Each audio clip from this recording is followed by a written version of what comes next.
Hello students, in last lecture we talked about the introduction about the double slit Fraunhofer diffraction, and today we are going to discuss about the graphical representation of double slit diffraction. And in today's topic we also find out what is the intensity distribution by double slit diffraction, that is Fraunhofer diffraction, and how the diffraction and the interference both merges together to give the slits or the fringes on the screen. And after that we will, in the same topic, we will discuss about the difference in the intensity distribution for the single slit and double slit Fraunhofer diffraction. For diffraction amplitude, uh, in the last topic we got two type of diffraction amplitude, one that is depending upon alpha and another that is depending upon beta. The beta factor or the beta term, that is due to the interference, and this alpha term comes out due to the diffraction.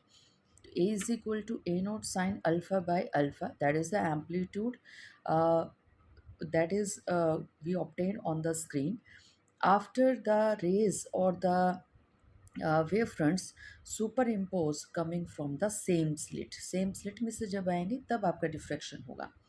तो याद कीजिएगा, जो आपका same slit में से हमने कल या लास्ट टॉपिक अगर आपने पढ़ा हो तो ए बी जो हमारे पास एक स्लिट थी, तो ए से लेकर बी तक आते आते हमारे पास जो फेज डिफरेंस था वो कितने का हो गया था, 2 अल्फ़ा का, और जो पाथ डिफरेंस था वो हमारे पास कितने का था, ए साइन थीटा का.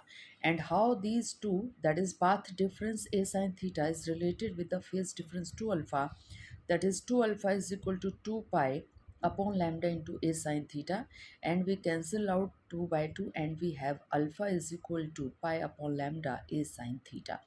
If theta is very small, then we can change sin theta to theta, or we can convert the sin theta to theta.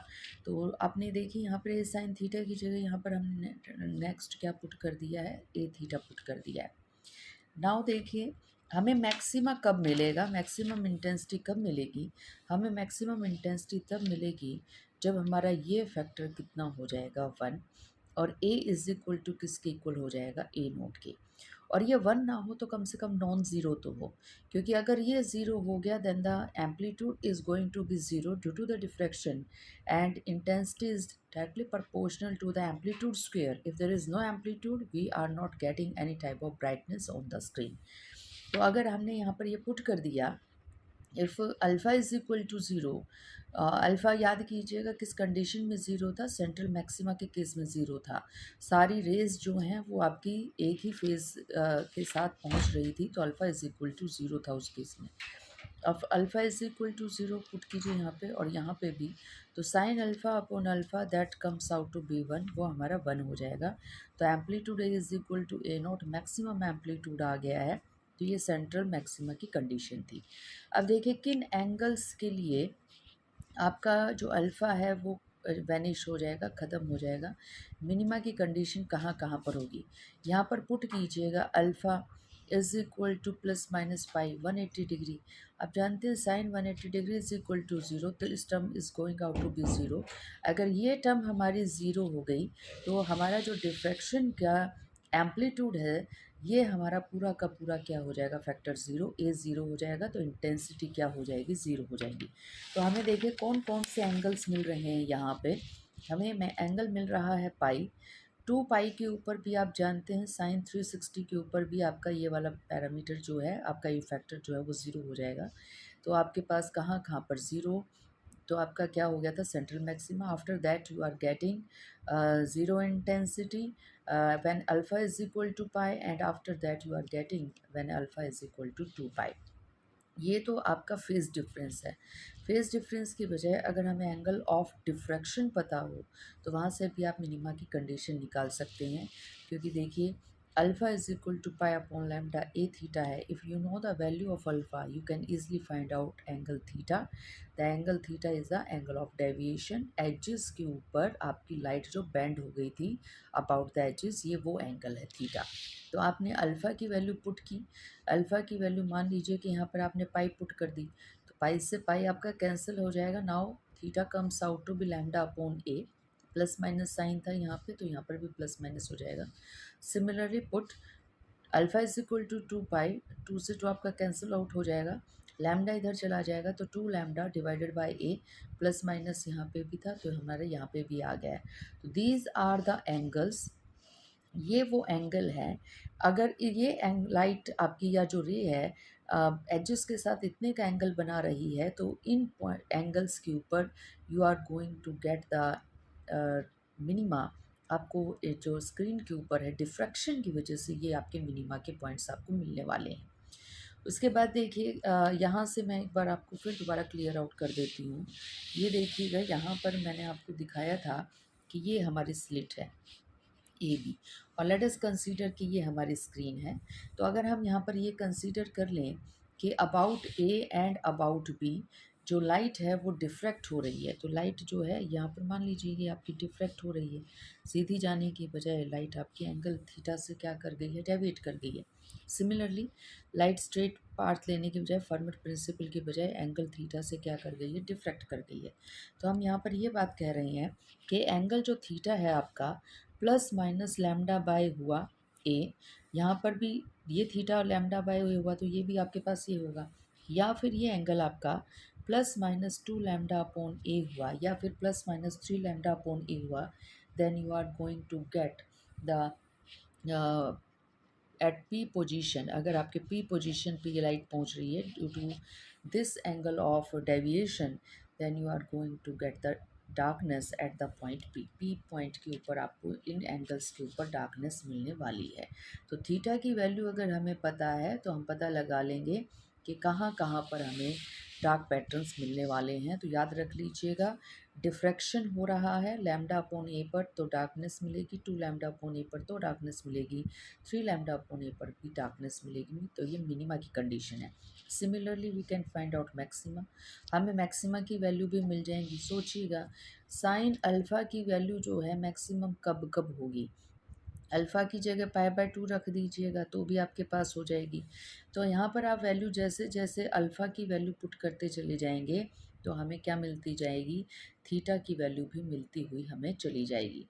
तो अगर यहाँ पर हम वैल्यूज़ पुट कर दें अल्फ़ा की 3 पाई/2 और 5 पाई/2 और 7 pi, then you are going to have the maximum value for this sine function. Sine के लिए मैक्सिमम वैल्यू आपको मिल जाएगी. इस अल्फ़ा के कोरस्पॉन्डिंग हमारी थीटा की कौन सी वैल्यू आई है, तो हमें देखना पड़ेगा अल्फ़ा और थीटा में क्या रिलेशन है. This is the relation in between alpha and theta. Now put the value of alpha, that is 3/2 पाई, पाई से पाई आपका कैंसिल हो जाएगा, लैम्डा को इधर ले आइए, ए को यहाँ ले आइए, then you will have 3 lambda upon 2a. Similarly for the value of alpha 5 pi/2 you will get the theta value, that is 5 lambda upon 2a, and for the value of alpha 7 pi/2 you are going to have, or you are having the value of theta 7/2 a into lambda. These are the theta points, these are the angle of diffractions where you are going to have the maximum value or maxima, that is bright intensity. I is directly proportional to a naught square sine square alpha divided by alpha square. That is the formula for the intensity in case of diffraction. याद कीजिएगा last lecture में आपके पास यहाँ पर cos square beta भी था. cos square beta हम इसलिए यहाँ पर नहीं कंसिडर कर रहे क्योंकि इंटरफेरेंस का फिनोमिना अब तक हमने कंसिडर नहीं किया, हम सिर्फ डिफ्रैक्शन का फिनोमिना ही यहाँ तक कंसिडर कर रहे हैं. तो ये जो पैरामीटर है, ये जो टर्म है, वी आर नॉट नेगलेक्टिंग इट, इसको हम नेगलेक्ट कर रहे हैं. नेक्स्ट टॉपिक के अंदर इसको थोड़ा सा आगे इसको हम देखेंगे. तो अब देखिएगा हमें डिफ्रैक्शन मिल रहा है, स्लिट की विड्थ, दोनों स्लिट्स की विड्थ ए थी हमारी, तो हमारा एम्पलीट्यूड के स्क्वायर के ऊपर इंटेंसिटी डिपेंड करती है. तो ये है आपका इंटेंसिटी जो है वो हमारी I is directly proportional to A naught square है, या फिर आप ए स्क्वायर भी कह सकते थे, क्योंकि ये पूरा का पूरा जो है A naught sine alpha upon alpha that is equal to A square. तो आपकी मैक्सिमम वैल्यू क्या होगी, मैक्सिमम वैल्यू इंटेंसिटी की यही होगी ना, जब ये वैल्यू आपके पास 1 हो जाएगी साइन टर्म की. तो ये वैल्यू आपकी 1 हो गई, then you will have the intensity is directly proportional to A naught square. तो देखिएगा अल्फ़ा की या थीटा की, हम यहाँ पर थीटा से रिप्रेजेंट कर रहे हैं, एक्स एक्सिस के अलोंग हमने थीटा का वेरिएशन लिया है। तो थीटा की कौन कौन से पॉइंट्स के ऊपर आप याद कीजिएगा कि आपको मिनिमा मिल रहा था। थीटा जब हमारा था यहाँ पर lambda upon a, 2 lambda upon a and 3 lambda upon a, we are having the minima, यहाँ पर हमें मिनिमा मिलने वाला था। तो lambda upon a, 2 lambda upon a and 3 lambda upon a, these are the positions for the minima where you are going to have the maximas for the diffraction. आप lambda upon 2 a, जो आपके पास 3 lambda upon ए था उसका half कर दीजिए, 5 lambda upon ए था उसका half कर दीजिए। तो यहाँ पर आप ये देखिए 3/2 अगर आप करेंगे तो 1.5 है। तो 1.5 कहाँ मिलेगा आपको, लैम्डा और 2 लैम्डा के बीच में मिलेगा, यहाँ पर आपको 1.5। तो ये जो कंडीशन है ये आपकी कंडीशन किस चीज़ की आ गई, मैक्सिमा की आ गई। सिमिलरली उसके बाद देखिएगा नेक्स्ट मैक्सिमा कहाँ मिल रहा है आपको, 5/2, 5/2 का मतलब क्या है 2.5। तो 2.5 कहाँ मिलेगा हमें, 2 और 3 के बीच में मिलेगा, 2 और 3 के बीच में, ये पोजीशन आपकी 2.5 हो गई। तो यहाँ देखिए फिर से हमें क्या मिल रहा है, मैक्सिमम मिल रहा है। तो हमने क्या किया है, हमने जस्ट एक रफ ग्राफ तैयार किया है डिफ्रैक्शन की वजह से। ये डिफ्रैक्शन हमें किस वजह से मिल रहा है, सिंगल सिंगल स्लिट्स की वजह से मिल रहा है। लेकिन सिर्फ डिफ्रैक्शन का फिनोमिना ही नहीं हो रहा है डबल स्लिट के अंदर, वहाँ पर इंटरफेरेंस का फिनोमिना भी हो रहा है। तो देखिए इंटरफेरेंस के फिनोमिना की वजह से किस तरह से हमें इंटेंसिटी का डिस्ट्रीब्यूशन या कहीं एनर्जी का डिस्ट्रीब्यूशन यहाँ पर मिलने वाला है। इंटरफेरेंस के लिए कौन सा जो टर्म था उसको हमने जो कोस स्क्वायर बीटा था वो रिप्रेजेंट कर रहा था इंटरफेरेंस फिनोमिना के एम्पलीट्यूड को। तो अब ये देखिएगा ये ज़्यादा होना चाहिए ना इंटरफेरेंस के केस में, या तो ये ज़ीरो होगा, अगर ये ज़ीरो हो गया तो वहाँ पर आपका डिस्ट्रक्टिव इंटरफेरेंस हो रहा है, एम्पलीट्यूड आपको ड्यू टू इंटरफेरेंस ज़ीरो मिल जाएगा। और अगर ये फैक्टर आपका मैक्सिमम हुआ then you are going to get the brightness. वो किसकी वजह से मिल रही है आपको, इंटरफेरेंस की वजह से मिल रही है। तो कोस स्क्वायर बीटा याद कीजिएगा, या फिर कोस बीटा देख लीजिए सिर्फ कि कोस बीटा की मैक्सिमम वैल्यू कब कब होंगी, मैक्सिमम वैल्यू कब कब होंगी इनकी, n pi, n is equal to 0 1 2 3। अब एन इज इक्वल टू 0 रखा तो कोस बी 0 हो जाएगा, कोस 0 का मतलब हो गया 1, तो ये आपकी मैक्सिमम वैल्यू है। एन इज इक्वल टू 1 रखिएगा, 1 रखेंगे तो 180 डिग्री हो जाएगा, पाई हो जाएगा। तो कोस 180 डिग्री की वैल्यू क्या है, -1, उसका स्क्वायर करेंगे तो +1 आ जाएगा। इट मीन्स बीटा अगर आपका प्लस माइनस एन पाई है then you will have cos square beta is equal to 1। It means आपको मैक्सिमा मिलने वाला है। लेकिन हम तो एंगल ऑफ डिफ्रैक्शन से पता लगाना चाह रहे हैं कि एंगल ऑफ डिफ्रैक्शन से बताइए कि मैक्सिमा हमें कब कब मिलने वाला है। तो बीटा के बीच में और थीटा के बीच में ये रिलेशन था। अब बीटा और थीटा को दोबारा से मैं थोड़ा सा यहाँ पर आपको बता देती हूँ क्या था। ये देखिएगा हमारी दो स्लिट्स थी, एक तो स्लिट थी हमारी ए बी और दूसरी स्लिट थी हमारी सी डी। और याद कीजिएगा जो ए बी थी और जो सी डी हमारी स्लिट्स हैं, ए बी की जो थिकनेस है वो ए है, सी डी की थिकनेस भी हमारी ए है। और बीच में ये जो पोर्शन था ये आपका ओपेक पोर्शन था, यहाँ से लाइट नहीं जाएगी, लाइट सिर्फ इन दोनों एरियाज से जाएगी, यहाँ से जाएगी। ये बीच में आपका ओपेक पोर्शन है, कार्डबोर्ड लगा हुआ है, ये बीच वाला जो एरिया है इसकी जो थिकनेस है वो बी है। तो ए प्लस बी आपकी इस टर्म को रिप्रेजेंट करता है, एक स्लिट और जो बीच में ओपेक पोर्शन है उसकी विड्थ को। उसके बाद देखिएगा बीटा किसको रिप्रेजेंट करता है, आपको पता है लाइट जब यहाँ से जाएगी रे और जब रे यहाँ से जाएगी, these two sources are independent of each other, coherent sources हैं। तो यहाँ पर इन दोनों रेस के बीच में इंटरफेरेंस होने वाला है। इन दोनों के बीच में जो पाथ डिफरेंस है वो तो हमारे याद कीजिएगा कितना निकला था, वो निकला था हमारा ए बी और इनटू में था हमारे पास साइन थीटा। और इस पाथ डिफरेंस के कॉरेस्पॉन्डिंग जो फेज डिफरेंस था उसको हमने किससे रिप्रेजेंट कर दिया था, 2 बीटा से। Then what is the relation between path difference a plus b sine theta and phase difference 2 beta. तो आपको पता है 2 beta is equal to 2 pi upon lambda into a plus b sine theta. तो 2 से 2 हमने cancel out कर दिया and we will have beta is equal to pi upon lambda into a plus b, and if theta the angle of diffraction अगर हमारा small है तो sine theta को हम रिप्लेस करवा सकते हैं थीटा से, तो थीटा को हमने यहाँ पर इस तरह से ले लिया है। तो अब अगर आपको बीटा की वैल्यूज़ पता है, बीटा की वैल्यू हमें देखिए यहाँ से पता चल चुकी हैं कि मैक्सिमा कब कब मिलेगा, जब कोस बीटा की वैल्यू मैक्सिमम होगी, और बीटा जो एंगल है जब आपका एन पाई के इक्वल होगा, जहाँ पर एन की वैल्यू 0 1 2 3 अप टू सोन है, तब आपकी कोस बीटा की वैल्यू मैक्सिमम होने वाली है। तो यहाँ रखिएगा बीटा की वैल्यू है, तो बीटा की वैल्यू अगर आपने ज़ीरो रख दी तो आपको पता है अगर आपने यहाँ बीटा ज़ीरो रख दिया तो सब कुछ यहाँ आके ज़ीरो हो जाएगा, थीटा भी ज़ीरो हो जाएगा। तो हमें पता है theta is equal to zero, it means the जो रेज हैं वो सीधा सेंट्रल मैक्सिमा के स्क्रीन के बीच में जाके मिल रही हैं, तो ये सेंट्रल मैक्सिमा का पॉइंट है। तो सेंट्रल मैक्सिमा के ऊपर आपको इंटरफेरेंस की वजह से भी ब्राइटनेस मिलने वाली है। उसके बाद देखिए दूसरी ब्राइटनेस आपको कब मिलने वाली है। दूसरी ब्राइटनेस आपको मिलने वाली है lambda upon a plus B distance के ऊपर, या कहिए एंगल के ऊपर। जब थीटा एंगल आपका lambda upon a plus B होगा फिर आपको ब्राइटनेस मिलने वाली है। उसके बाद फिर ब्राइटनेस कहाँ मिलने वाली है due to interference, two lambda upon a plus b के ऊपर फिर हमें यहाँ पर ब्राइटनेस मिलने वाली है। तो हमने क्या किया है, बीटा की जगह यहाँ पर पहले ज़ीरो रखा, थीटा की वैल्यू ज़ीरो आ गई। बीटा की जगह हमने यहाँ पर पाई रखा, पाई से हमारा पाई कैंसिल आउट हो गया, थीटा की वैल्यू आ गई lambda upon a plus B.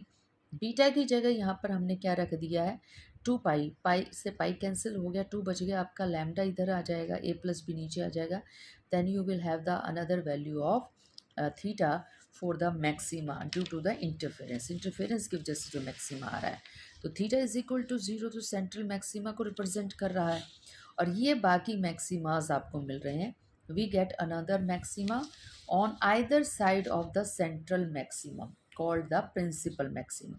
तो स्क्रीन के बीचों बीच आपको एक मैक्सिमा मिल रहा है, उसके साइड में भी मैक्सिमास मिल रहे हैं, इनको हमने क्या नाम दे दिया है, साइड मैक्सिमम नाम दे दिया है।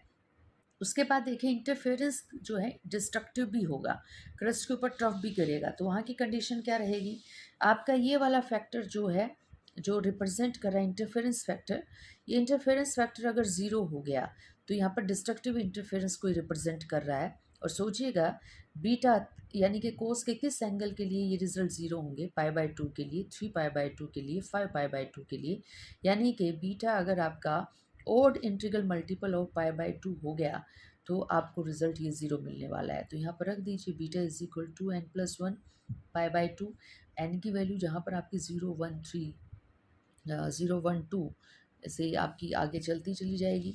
तो यहाँ पर बीटा की वैल्यू अगर आपने पहले n is equal to zero के लिए ली तो कितनी आई आपके पास, पाई बाई टू।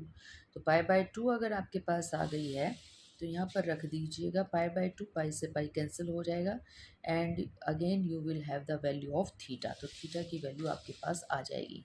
तो थीटा की value pi by two beta के लिए, बीटा जब आपका पाई बाई टू था, you will have theta is equal to lambda by 2 into a plus b.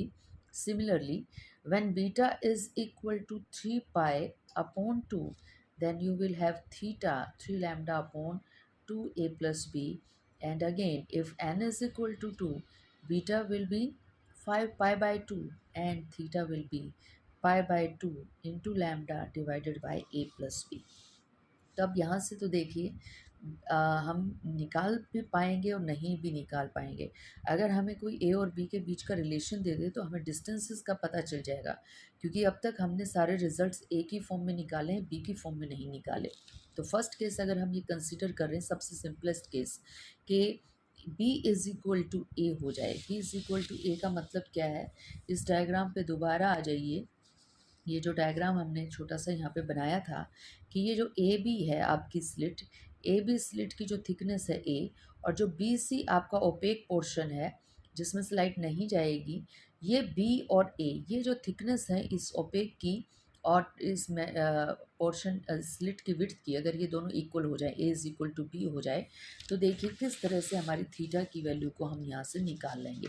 तो कंसीडर कीजिए, कंडीशन हमने लगा दी b is equal to a. If b is equal to a, now put here a plus a कितना हो गया, यहाँ पर हमारे पास 2a हो गया। तो थीटा की वैल्यू आपके पास आ जाएगी। सिमिलर ये जो थीटा की वैल्यू निकाली है हमने मैक्सिमम के लिए निकाली है पहले। तो देखिए यहाँ पर थीटा की वैल्यू ये थी हमारी मैक्सिमम के लिए। तो लैम्डा अपॉन में ए प्लस ए 2a हो गया। उसके बाद 2 लैम्डा ए प्लस ए कितना हो गया 2a। तो आप 2 से 2 को कैंसिल आउट भी कर सकते हैं, तो लैम्डा अपॉन ए बच जाएगा। तो थीटा मैक्सिमम यानी कि मैक्सिमम इंटेंसिटी कौन कौन से थीटा के लिए आएगी, इन वैल्यूज़ के लिए आएगी। Lambda upon 2a, lambda upon a, 3 lambda upon 2a। अब b is equal to a हमें मिनिमा की पोजीशंस के लिए भी पुट करना है। तो यहाँ रखिएगा a प्लस बी की जगह ये हो जाएगा आपका 2a। तो ये हो जाएगी आपकी लैम्डा अपॉन 4a मिनिमा की कंडीशन। ये अगर यहाँ पर फिर आप a प्लस ए रखेंगे तो ये आपका हो जाएगा 3 लैम्डा अपॉन 4a। फिर यहाँ पर a प्लस ए रखेंगे तो ये हो जाएगा 5 lambda upon 4a। It means अगर थीटा के ये वाले एंगल्स आपको मिल रहे हैं at the condition a is equal to b, a is equal to b, तो आपको इन पॉइंट्स के ऊपर तो मिलने वाला इंटरफेरेंस की वजह से ब्राइटनेस, और इन पॉइंट्स पर आपको इंटरफेरेंस की वजह से मिलने वाली है डार्कनेस। तो इन पॉइंट्स को देखिए किस तरह से यहाँ पर हम शो कर सकते हैं। और देखिए एम्पलीट्यूड सेम रहेगा। क्यों एम्पलीट्यूड सेम रहेगा? क्योंकि हमारा फैक्टर जो है इंटरफेरेंस के केस में एम्पलीट्यूड का सिर्फ कोस स्क्वायर बीटा है। तो कोस स्क्वायर बीटा या तो हमारा 0 है या 1 है, इसके अलावा किसी बात पे डिपेंड कर ही नहीं रहा। तो इंटरफेरेंस के लिए एम्पलीट्यूड हमारा हर बार सेम रहेगा। तो यहाँ देखिए हमने ये फिगर जो है ऊपर की दोनों कैलकुलेशंस को कंसीडर करके ही ली है। तो इस फिगर को अगर आप देखें तो हमने थीटा जो है वो लिया है अलोंग एक्स एक्सिस, और कोस square beta that is the amplitude, amplitude के स्क्वायर पे डिपेंड कर रही थी इंटेंसिटी। तो इसका आपका इंटेंसिटी ही है एक तरीके से ही। तो अब ये देखिएगा कौन कौन से मिनिमा के पोजीशंस हैं। तो मिनिमा की पोजीशन देखिएगा कौन सी है, पहली आपकी लैम्डा बाय 4 है, तो हमने दिखाई है यहाँ पर लैम्डा बाय 4 है। उसके बाद मैक्सिमा की पोजीशन कौन सी है, लैम्डा अपॉन 2 है, तो देखिए लैम्डा अपॉन 2 दिखाई है हमने यहाँ पे। उसके बाद फिर मिनिमा की पोजीशन है 3 लैम्डा अपॉन 4 है, तो ये रही 3 लैम्डा अपॉन 4 है, मिनिमा की पोजीशन है हमारी। 3 लैम्डा अपॉन 4 के बाद lambda upon a that is lambda upon a. तो ये हमारे पास फिर पोजीशन आ गई मैक्सिमा की। तो मैक्सिमा की मिनिमा की पोजीशन हम अल्टरनेट चलते लेकर चले आ रहे हैं। अब आपको पता है ये वाला पॉइंट मिनिमा को रिप्रेजेंट कर रहा है। तो 3 लैम्डा अपॉन 4 के बाद का मिनिमा कौन सा है? 3 लैम्डा अपॉन 4 के बाद का मिनिमा है 5 lambda by 4। Then this point is yours, that is 5 lambda upon 4। Similarly ये पॉइंट देखिएगा, ये किसको रिप्रेजेंट कर रहा है? When theta is equal to 0, ये थीटा इज इक्वल टू 0 को रिप्रेजेंट कर रहा है। तो थीटा इज इक्वल टू 0 पर याद कीजिएगा, theta is equal to 0 central maxima की कंडीशन थी, आपको मैक्सिमा मिल रहा है। तो थीटा इज इक्वल टू 0 के ऊपर हमने देखी इसमें इंटरफेरेंस में मैक्सिमा ही दिखाया है। And on the another side of the graph, on the left side of the graph, you are getting the mirror image of this graph. तो आपको यहाँ पर यूं कि यूं जो है इसी तरह से वेव्स इंटरफेरेंस पैटर्न मिलने वाला है। यहाँ पर आपको पॉजिटिव मिला था, ये सारा का सारा आप यहाँ पर थीटा की वैल्यूज़ नेगेटिव पुट कर देंगे। तो देखिएगा दोनों अगर ग्राफ मैं आपको इकट्ठे दिखाऊं, तो ये ग्राफ तो मुझे मिला है डिफ्रैक्शन की वजह से, डिफ्रैक्शन भी हो रहा है स्लिट में। और ये ग्राफ मुझे किसकी वजह से मिला है? दोनों स्लिट्स में इंटरफेरेंस भी हो रहा है। तो सिंगल सिंगल स्लिट डिफ्रैक्शन कर रही हैं, दोनों स्लिट मिलकर क्या कर रही हैं? इंटरफेरेंस कर रही हैं। तो इन दोनों ग्राफ को अगर हम इकट्ठा देखें तो देखिए on combining both the results due to interference and due to diffraction we are going to have this result। आपको ये वाला रिजल्ट मिलने वाला है। इसका मतलब स्क्रीन पर आपको ये पैटर्न मिलेगा। तो देखिए किस तरह से पैटर्न मिल रहा है स्क्रीन के ऊपर। अगर मैं आपको यहाँ पर कह दूँ कि ये मेरी स्क्रीन है और यहाँ पर हमने ये कह दिया कि ये मिड पॉइंट है, देखिए ये है आपका मिड पॉइंट और मिड पॉइंट ये है। तो देखिए यहाँ पर आपको क्या मिल रही है? पीक मिल रही है। तो यहाँ पर आपको पीक मिल जाएगी। उसके बाद देखिए क्या हो रहा है, आपके पास इंटरफेरेंस दोनों तरफ जा रहा है, लेफ़्ट भी जा रहा है, राइट भी जा रहा है। तो हमारे पास भी लेफ़्ट भी जाएगा, राइट भी जाएगा, लेकिन देखिए एम्पलीट्यूड कम हो रहा है। क्यों? क्योंकि डिफ्रैक्शन की वजह से। क्योंकि ये जो ऊपर ब्लैक पोर्शन में जो ग्राफ आप देख रहे हैं, ये जो लाइन आप देख रहे हैं, आउटर कवरिंग जो देख रही है, डिफ्रैक्शन की वजह से है। और डिफ्रैक्शन के अंदर ही आपको मिलने वाली है इंटरफेरेंस की फ्रिंजेस। तो स्क्रीन पे देखिए, स्क्रीन पे क्या मिलेगा आपको? स्क्रीन पे आपको मिलेगा ये वाला ब्राइट, हमने इसे दिखाई दिया। उसके बाद मैं ये साइड वाले दिखा रही हूँ। तो साइड वालों में हमने क्या करना है, इंटेंसिटी थोड़ी सी कम दिखानी है, तो बीच वाले से इंटेंसिटी मैंने कम दिखा दी। उसके बाद देखिएगा यहाँ पर आपके पास फिर ज़ीरो हो गया है, ये ज़ीरो हो गया है, ठीक है। उसके बाद फिर आपको ये वाला मिलने वाला है, तो ये वाला मिलने वाला, तो देखिए बीच में आपके पास पहले क्या हो रहा है, इंटरफेरेंस की वजह से इंटेंसिटी बढ़ रही है, फिर बढ़ रही है, मैक्सिमम हो गई, फिर कम हो रही है। तो फिर हमें यहाँ पर मिलने वाला है कुछ इस तरह से, इंटेंसिटी इंटरफेरेंस की वजह से बढ़ गई, उसके बाद और बढ़ गई, और फिर आपकी कम हो गई है, ठीक है। सेम आपको यहाँ पर इधर भी मिलेगा, इंटेंसिटी कम, आपके पास थोड़ी सी बढ़ गई है, फिर आपके पास थोड़ी ज़्यादा बढ़ गई है, और फिर कम हो गई है। तो you are going to have this type of interference pattern on the screen.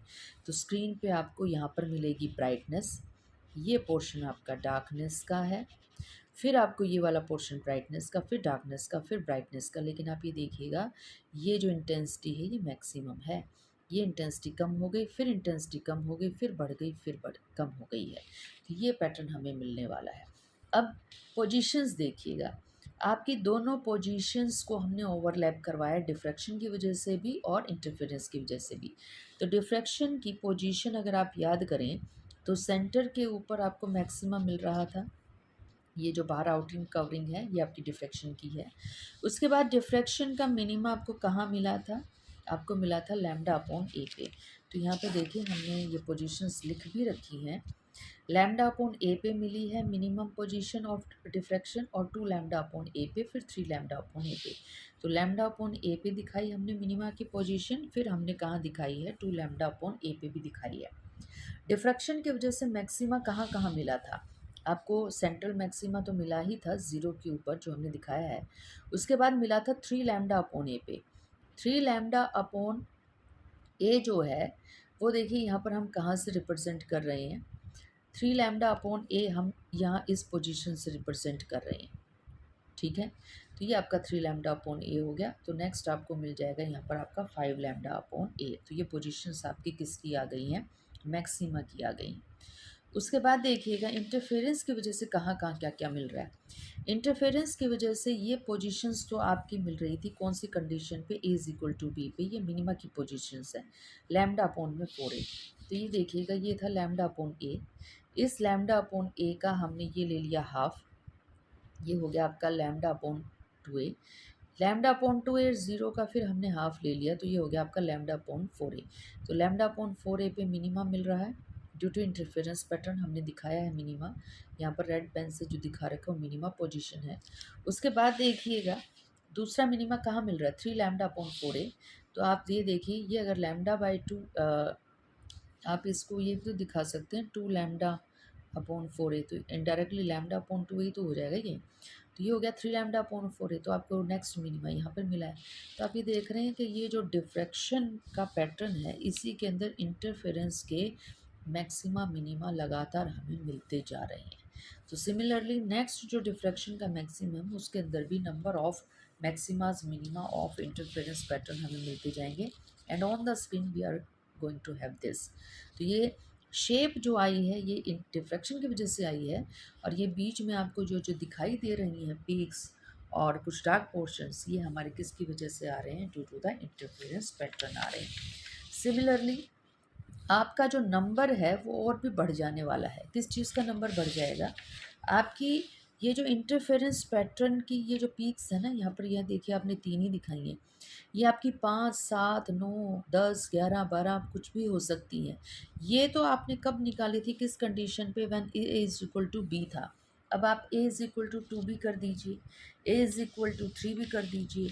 तो यहाँ पर देखिए उसी हिसाब से तो ये जो वैल्यूज़ हैं वो डिविजन्स चेंज होती चली जाएंगी।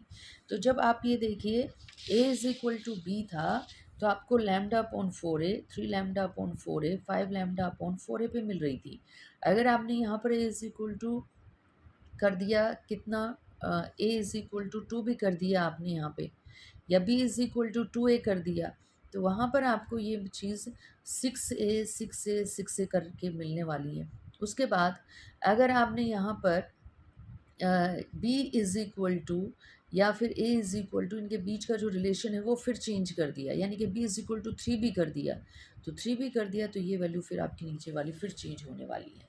तो b is a is equal to 2b a is equal to 3b, आपको अलग अलग जो है फ्रिंजेस का नंबर सेंट्रल मैक्सिमा के अंदर चेंज होता चला जाएगा, क्योंकि हम ए की वैल्यू चेंज नहीं कर रहे हैं, हम सिर्फ ये रिलेशन चेंज कर रहे हैं, b is equal to 2a, b is equal to 3a, b is equal to 4a, और बी पर डिफ्रैक्शन पर कोई भी इफ़ेक्ट बी का नहीं होता।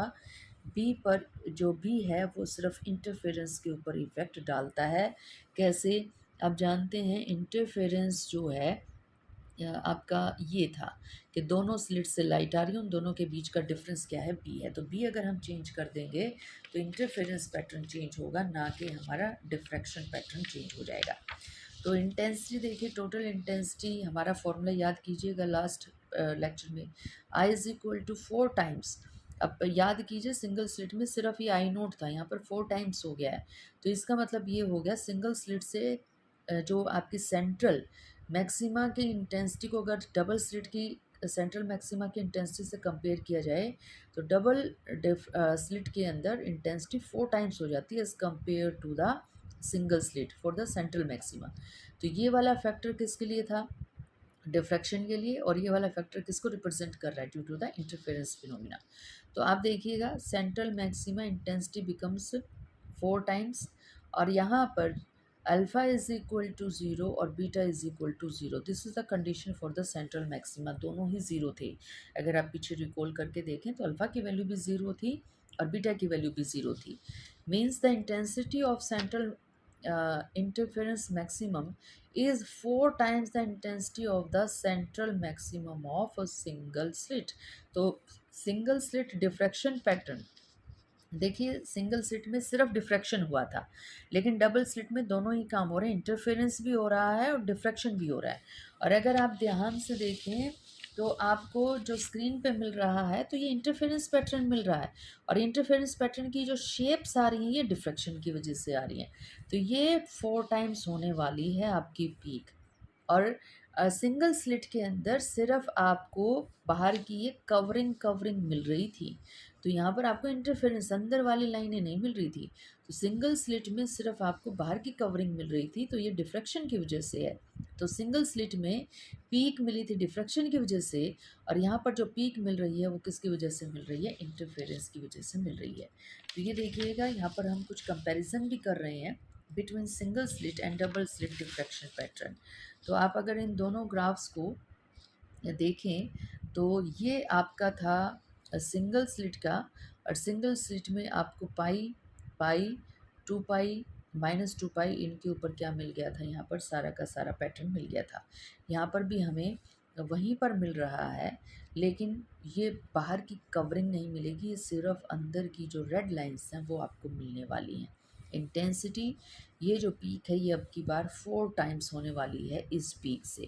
तो ये अगर आई नोट है then this is 4 times of I naught. तो ये आपकी 4 टाइम्स ऑफ आई नोट है। उसके बाद देखिएगा कि double slit diffraction pattern consist of equally spaced interference maxima and minima with in the central maxima. तो ये देखिए, ये था ना सेंट्रल मैक्सिमा, तो इस सेंट्रल मैक्सिमा के इधर भी और उधर भी बराबर बराबर आपको इंटरफेरेंस की वजह से क्या मिलने वाली है? डार्क और ब्राइट फ्रिंजेस मिलने वाली हैं। Spacing of diffraction maxima minima depends on a, मैंने आपको पहले ही बताया था डिफ्रैक्शन सिर्फ ए पर स्लिट की विड्थ पर डिपेंड करता है, whereas the spacing of interference maxima and minima depends on a plus b. और आपका जो इंटरफेरेंस है वो डिपेंड करता है कि जो आपकी स्लिट्स हैं उनके बीच का डिस्टेंस कितना है। तो अगर आप ग्राफ में देखें तो ग्राफ में ये जो आपका डिस्टेंस है ये तो डिस्टेंस आपका डिपेंड करेगा ए के ऊपर, और ये जो डिस्टेंस है आपका ड्यू टू द इंटरफेरेंस ये डिपेंड करेगा हमारा ए प्लस बी के ऊपर।